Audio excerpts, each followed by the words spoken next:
demon cat. If you look closely, paw prints left behind by this stray spirit can be spotted outside the entrance of the old Supreme Court chamber. From poltergeists to apparitions of Abraham Lincoln and other dead presidents, Washington has a long history of ghost stories.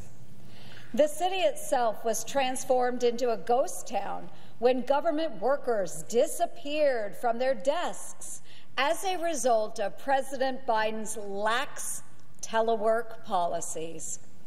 For years, most agency headquarters were left with just a skeleton crew. Even after the bureaucrats were called back to work by President Trump, before being furloughed by the government shutdown, the buildings remained largely empty. Thousands of other government buildings are completely vacant. Thousands are uninhabited by a single soul in Washington, D.C. Deserted and left in a state of disrepair for years, many properties have been condemned to a fate worse than death. One was described as a roach-infested mold dungeon. Bugs were spotted crawling out of faucets and creeping across the floors of another. While some have been described as cold, gray eyesores, others are literally death traps. The drinking water in many sat stagnant for so long that it turned into a deadly potion of toxic metals and biohazards. Renovations and upgrades to make the horrifying offices habitable again would cost the taxpayers, and prepare yourself for a jump scare, $370 billion. Yes, folks, that's billion with a B. I just don't know what possesses Washington to hold onto decaying properties. Meanwhile, around the country, other old haunts are returning from beyond the grave. But there's no reason to fear this zombie apocalypse.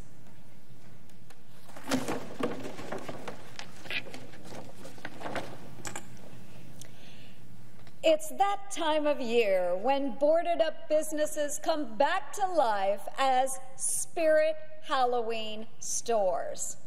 It's almost spooky how fast these Halloween stores pop up, transforming the remains of abandoned buildings into a billion-dollar business.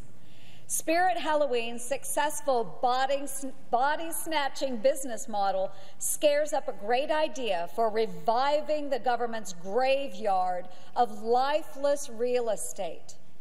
Let's sell off these haunted houses to businesses who can breathe new life into them. That trick would be a real treat for the taxpayers because it would both reduce costs and bring in billions of dollars from monstrous sales. It's an idea only a zombie wouldn't like, since it's such a no-brainer.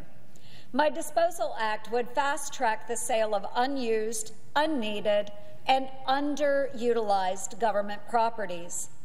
Congress should embrace the Halloween spirit by passing this bill and let the unfurling of spirit Halloween banners begin. Many of the properties that would be put on the market by my bill are in prime locations, so potential buyers should be prepared to act quickly before these once-in-a-lifetime sales vanish like a ghost. The real monster this bill is designed to slay, however, is one that has been lurking around Washington for way too long: our national debt, which now exceeds $38 trillion. That amount should scare us all into taking action. And with that, Mr. President, I yield the floor. Friday on C-SPAN Ceasefire, at a moment of deep